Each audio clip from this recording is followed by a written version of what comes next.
Көп күлөйлүбү же көп ыйлайлыбы? Урматтуу энелер, кандай кылайлы эми биягын? Иншалла күнөөлөрүбүзгө кичине ыйлап коелу. Көп эмес эми иншалла ислам динибизге айланып кетейли. Ислам динден айланып кетсе болот. Ыйлагандын дагы кайгынын чегин айтып койгон. Күлгөндүн дагы курсанчылыктын чегин айтып койгон. Андай эмес мисалы. Бирөөдөн мисалы эми албетте кайгы деген бар. Бул дүйнө ушундай, бири-бирин узатуу. Бүгүн бар, эртеге жок дүйнө. Баарыбыз кала бербейбиз. Пайгамбарлар дүйнөдөн көз жумган. Мен айтып атканым, Пайгамбар саллаллаху алейхи ва саллям жүрөктүн тазаланганын эки жолун айтты да. Жүрөк бузулат экен. Кандай баа темирге суу тийгенде айтпадымбы, дат басып кеткендей. Ошондой жүрөк да ушинтип бузулуп кетет экен, күнөөгө толуп кетет экен, карайып кетет экен. Жүрөк катып кетет экен. Ошолой эми кантип тазалайбыз дегенде Пайгамбарыбыз Мухаммад алейхиссалам эки жолун айтты. Ал Куран окуу. Куран жүрөктү тазалайт экен, агартат экен, нурлайт экен, оңдойт экен, кубаттайт экен. Куран. Экинчиси өлүмдү көп эстөө. Өлүмдү көп эстөө бул өтө жакшы ибадат. Өлүмдү эстеген ибадат. Өлүм өзү акыйкат. Пайгамбарыбыз Мухаммад алейхиссалам динин караңыз, өлүмдү сиз эстесеңиз, эрте келбейт. Күн сайын эстесеңиз, бүгүн келип калбайт. Өлүмдү унутуп, эсиңизден чыгарып койсоңуз, сизди унутпайт. Ал кечикпейт. Эрте дагы келбейт, кечигип дагы келбейт. Өз учурунда келет. Адашып дагы келбейт. Өзүнө келет. Кимге Алла чечим чыгарса, өзүнө келет. Өлүмдү эстегендин бир пайдасы кандай болду? Напсыны жеңе алабыз. Напсыны сындыра алабыз. Өлүмдү эстегенде ибадатка бекем болобуз. Тообага бекем болобуз. Арам нерселер таштаган жеңил болот.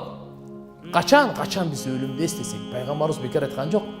Ошон үчүн айтат, кимге насаат керек болсо, мага насаат айтып коюңузчу. Мага бир насаат берип коюңузчу. Мага бир насаат. Пайгамбарыбыз эмне деп атат? Насаатка өлүм жетиштүү. Насаатка өлүм жетиштүү. Өлүмдөн өткөн насаат жок. Ошон үчүн муту кобла ан тамуту дейт сахабалардын сөздөрүнөн. Өлгөндөн мурда бир жолу өлүп көрүңүз. Өзүңүздү өлүктөрдүн катарына бир эсептеп көрүңүз. Кандай болот эле депчи. Ошондо ана биз тилибизди тыя алабыз, жүрөгүбүздү тыя алабыз, алкымыбызды тыя алабыз, арам нерселерден сактаныш жеңил болот, ибадаттарга күч кубат болот. Урматтуу эжелер, урматтуу эне карындаштар, убакыт деле бир жакындап калды. Демек сиздерге иншалла унутпай тургандай, бизге сиздерге иншалла бүгүнкү насаатыбыз ушул болсун, бүгүн сабагыбыз ушул болсун. Ар бирибиз ахиретке даярданайлы. Ар бирибиз себеп дегенде ар кимибиз өзү үчүн жооп беребиз. Сиздин күйөөңүз таква болсо, ал өзүнө. Канча динде жашаса, намаз окуса, ал өзүнө. Кээ бирлер айтат да, мен балам намаз окуйт, мен күйөөм намаз окуйт, мен сизчи. Анын кабыры өзүнчө. Сиздин кабырыңыз өзүнчө. Сиздин кызыңыз окуса, ал анын пайдасы өзүнө, сизге эмес ал. Алла сизден өзүңүздөн сурайт. Апасы окуса, кызы окубай жүрсө, кыздан өзүнөн сурайт Алла Таала. Демек ар бирибиз даярданайлы. Ар бирибиз алхамдулилlah үмүт менен жашайлы. Кечеги күндүн кайгысы бүгүнкү күндүн бактыбызды бузбасын. Кечеги күндө кайгы бар эле, проблема бар эле, унутуп коюң, көмүп коюң, кетти ал. Бүгүн деле ошо кайгыны кайра кайталай бербей. Бүгүнкү күндү бузбаңыз. Бүгүнкү күндү алхамдулилlah Алла Таалага шүгүр кылыңыз. Алла Таалага тоба кылыңыз. Алла Таалага каниет кылыңыз.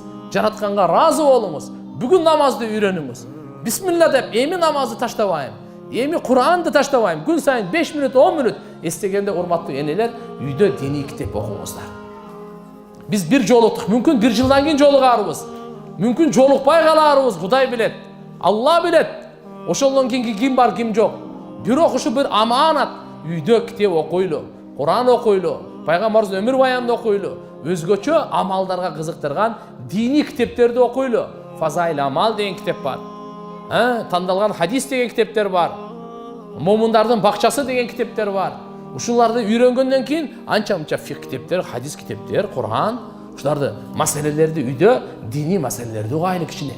Эмне үчүн? Үйүбүздө дайыма эле музыка, дайыма эле балакат, салакат, ушак, азыркы соц тармак ушактан башка эчтеке жок азыр.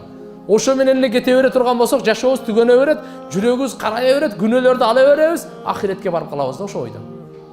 Не кереги бар антип баргандан көрө? Анан көрөк такыбалык менен барайын, күнөөдөн тооба кылып барайын, намаз менен барайын, зикир менен барайын, Кур'ан менен барайын, элге мега пайдам жетсин, кайрымдуулук менен барайын, кол ачыктык менен барайын. Анан аз болсо да садака кылып жүрөйлү. Сиздин эски кийимиңиз барго? Кээ бир энелерге, келиндерге жаңы ошол.